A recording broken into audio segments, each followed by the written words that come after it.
रहमान अस्सलाम वालेकुम। आज हम बात करेंगे उज़ैर बलोच के हवाले से। उज़ैर बलोच की आज 18 मुकदमात में समाअत थी।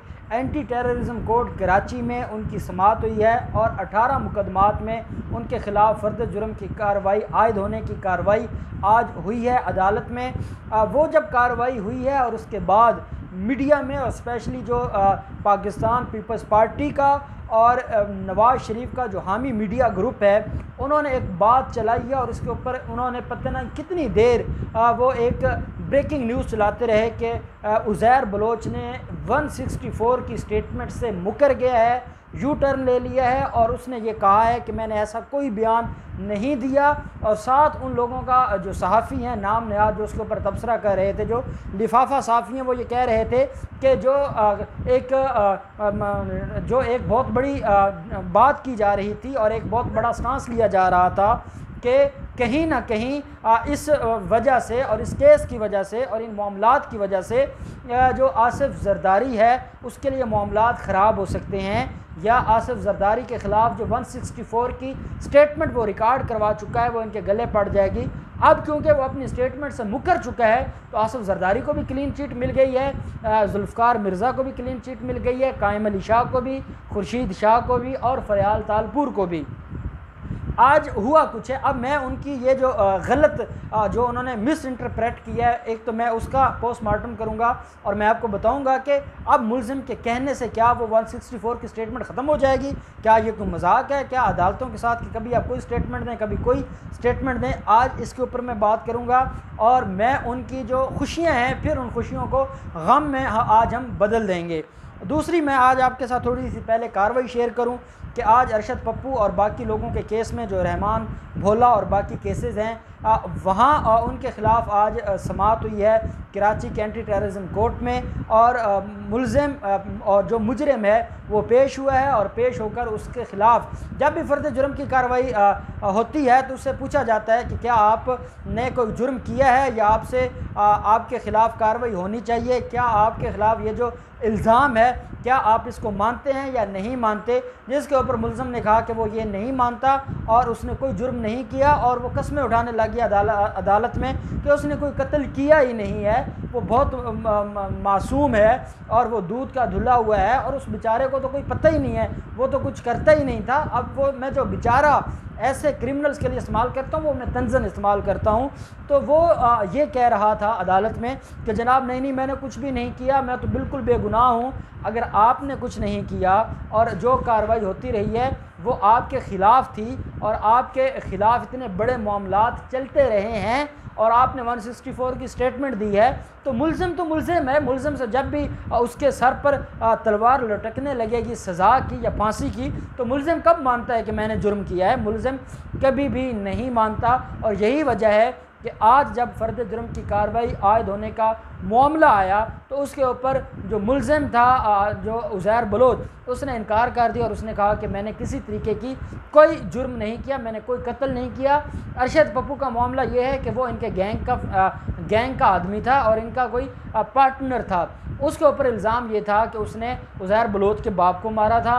उज़ैर बलोच ने अपने बाप की वफ़ात के बाद 1 साल के बाद जाकर बदला लिया था। अरशद पप्पू उसका बेटा और बाकी 3 लोग थे उनको कत्ल कर दिया था और उसके ख़िलाफ़ भी केस चला था। ये बेसिकली पिछले दिनों 8 मुकदमात में उनके ख़िलाफ़ फ़र्द जुर्म की कार्रवाई हुई है और आज 18 मुकदमात हैं जिनमें मुल्ज़िम जो उज़ैर बलोच है उसके ख़िलाफ़ कार्रवाई हुई है। और इन केसेस में मुल्ज़िम का भाई ज़ुबैर बलोच भी इसमें इन्वॉल्व है और बाकी मुल्ज़मान भी हैं जिनके ख़िलाफ़ पहले फ़र्द जुर्म लग चुकी है और वो जेलों में हैं।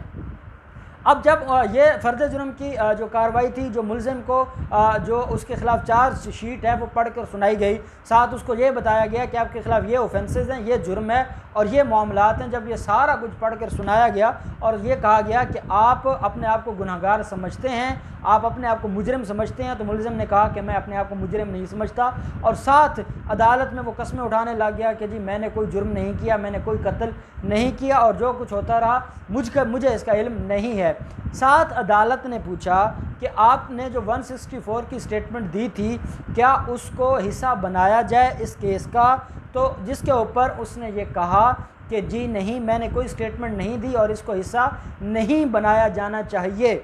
ये कहा उज़ैर बलोच ने, और बस ये कहना था। उसके बाद मीडिया ने जो तबाही मचाई है कि उज़ैर बलोच ने यू टर्न ले लिया है, उज़ैर बलोच ने आसिफ जरदारी को क्लीन चिट दे दी है, उज़ैर बलोच ने पाकिस्तान तहरीक इंसाफ के मुंह पर तमाचा मारा है, उज़ैर बलोच ने अली जैदी के सारे इल्ज़ामात को रद्द कर दिया है। मैं हैरान हो गया अभी वहाँ बात क्या हुई है, वहाँ प्रोसीडिंग्स क्या हुई हैं, और ये क्या ड्रामा किए जा रही है। हमारा जो मीडिया है, ये जो जर्द सहाफ़त है, इनको एक तो बात है ये कानून को जानते नहीं है, और मेरी ओपिनियन ये है कि जो शख्स कानून की अलिफ बे नहीं जानता उनको इन मामलात के ऊपर बात ही नहीं करनी चाहिए, वो सिवाय कन्फ्यूजन के और कुछ नहीं कर सकता। अब होता यह है, देखिए 164 की स्टेटमेंट जिसको कन्फेशनल स्टेटमेंट कहते हैं, और ये जुडिशल कन्फेशन होता है, और जुडिशल कन्फेशन एक मजबूत एविडेंस है। हमेशा सिर्फ कन्फेशन की बुनियाद पर हमारे कानून में भी सज़ा नहीं होती।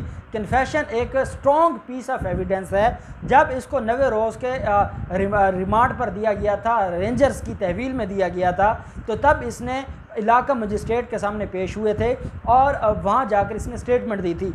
जब कोई शख्स 164 की स्टेटमेंट देता है, जो कि 164 सेक्शन है क्रिमिनल प्रोसीजरल कोड का, और जो कन्फेशनल स्टेटमेंट जो रिकॉर्ड होती है वो 164 सेक्शन के तहत होती है, और उसको रिकॉर्ड करने का जो प्रोसीजर है वो हमें सेक्शन 364 बताता है, जो CRPC का क्रिमिनल प्रोसीजरल कोड का सेक्शन है।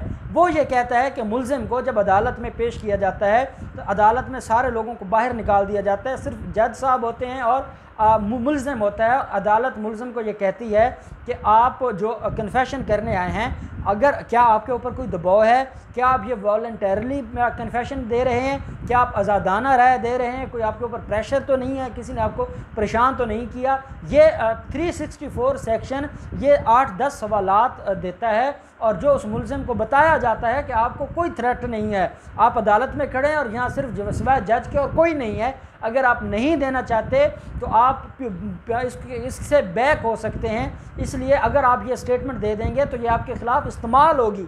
ये वर्ड कहे जाते हैं जब कन्फेशनल स्टेटमेंट हो रही होती है, और मुल्ज़िम अगर कहे कि नहीं मैं अपनी आज़ादाना मर्ज़ी से कन्फेशनल स्टेटमेंट दे रहा हूँ और जो हक़ और सच है वो मैं बता रहा हूँ, उसके बाद अदालत उसको अदालत उस स्टेटमेंट को रिकॉर्ड करती है, और रिकॉर्ड करने के बाद फिर वो जो 164 की स्टेटमेंट है वो मुल्ज़िम के ख़िलाफ़ जो केसेस होते हैं उनमें बतौर एविडेंस पेश की जाती है। और जब चालान सबमिट करवाया जाता है पुलिस की तरफ से तो वो 164 की स्टेटमेंट को बतौर सबूत अदालत में साथ जमा करवाते हैं। और जब मुल्ज़िम से फ़र्द जुर्म की कार्रवाई हो रही होती है तो वहीं पे जब 164 की स्टेटमेंट होती है तो उसके ऊपर भी मुल्ज़िम से जब ये पूछा जाता है कि ये जो 164 की स्टेटमेंट है इसको क्या हिस्सा बनाया जाए, जैसे उसको ये कहा जाता है कि क्या आपके ख़िलाफ़ ये केस बनता है, वो कहता है नहीं बनता। वहीं पे सवाल किया जाता है कि क्या 164 की स्टेटमेंट आपके ख़िलाफ़ बतौर एविडेंस इस केस के अंदर रखी जाए, वो कहता है नहीं रखी जानी चाहिए, क्योंकि जब वो 164 की स्टेटमेंट दे रहा होता है तब उसकी वकला के साथ मीटिंग नहीं होती, वकला उसका माइंड नहीं बनाते, उसको ये बात नहीं समझाते कि अगर आप 164 की स्टेटमेंट दे देंगे तो उसके बाद फांसी आपका मुकद्दर हो जाएगी। तो जब वो अपने वकला की टीम के साथ अपने जो लीगल उनके एडवाइज़र्स हैं उनसे मीटिंग करते हैं तो वो उसको कहते हैं कि आप इंसान बनो, किस चक्कर में पड़ गए हो, कोई आपने कन्फेशनल स्टेटमेंट नहीं देनी और हर चीज़ से आपने मुकर जाना है, हर चीज़ से आपने कहना मैंने कुछ नहीं किया, मैंने कुछ नहीं किया, मैंने कुछ नहीं किया, बस ये आपने रट लगा लेनी है। तो ये एक फॉर्मेलिटी है। जैसे मुल्ज़िम को ये कहा गया है कि आपने अरशद पप्पू को कत्ल किया है और मुल्ज़िम कहते हैं मैंने नहीं किया, तो क्या उसके नहीं कहने से वो बरी हो जाएगा?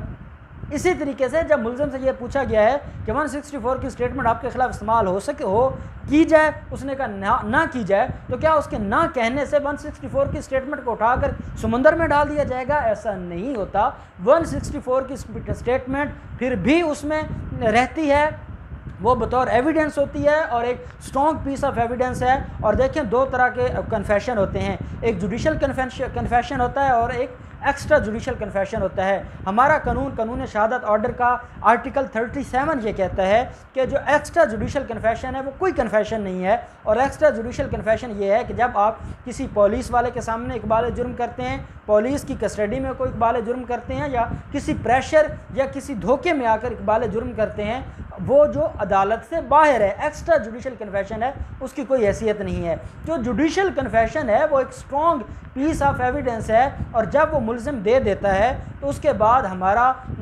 कानून शहादत ऑर्डर का आर्टिकल 114 है जो इस्टॉपल की बात करता है। इस्टॉपल ये होता है कि जब आपने अदालत में कोई स्टेटमेंट दे दी है, बाद में आप उससे मुकर नहीं सकते। अगर आप वो मुकरेंगे तो अदालत आपकी बात नहीं मानेगी, जो आपने पहले स्टेटमेंट दी होगी अदालत उसके ऊपर रिलाय करेगी।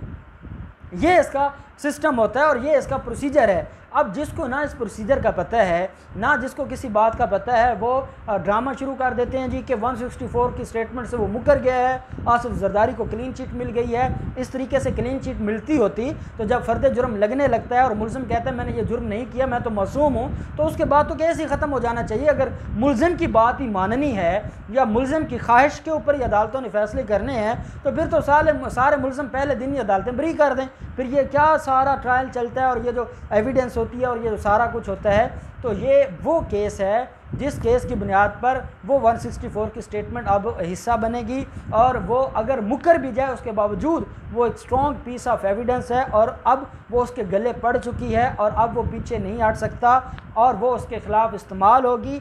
और उसके अंदर जिन जिन लोगों के ख़िलाफ़ एलिगेशंस लगाए गए हैं, जिन लोगों की तरफ इशारा किया गया है, जिनके बारे में बताया गया है कि कौन उनसे कत्ल करवाता था, कौन अगवा करवाता था, कौन उससे डकैतियाँ चोरियाँ और कौन उनसे दहशतगर्दी करवाता था, वो सारी की सारी चीज़ें डिटेल में 164 की स्टेटमेंट में लिख दी गई हैं।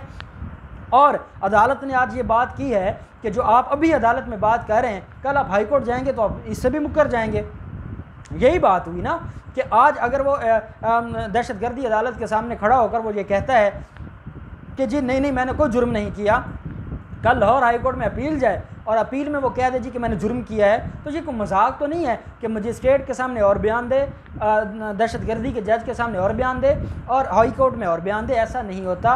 बयान वही होता है 164 की स्टेटमेंट, और उसकी अहमियत वो मजिस्ट्रेट के सामने होता है। और अगर वो बयान सुप्रीम कोर्ट के सामने भी दे दिया जाए, उसकी वो अहमियत नहीं होगी जो 164 के तहत मजिस्ट्रेट के इलाका मजिस्ट्रेट के सामने वो बयान रिकॉर्ड किया जाए, जितनी उसकी अहमियत है, क्योंकि कानून उसको मानता है। हमारा जो मजिस्ट्रियल ट्रायल है, जो सेक्शन 241 से सेक्शन 249 CRPC तक डील करता है कि मजिस्ट्रेट के सामने ट्रायल का प्रोसीजर क्या है, और इसी तरीके से जो 265A से 265N तक जो ट्रायल है, जो सेक्शंस हैं CRPC के, वो डील करते हैं जो सेशन ट्रायल हैं। सेशन ट्रायल में ये फिर जो दहशतगर्दी के और बाकी अदालतों के जो केसेस होते हैं या ट्रायल होते हैं वो भी उसके तहत आते हैं।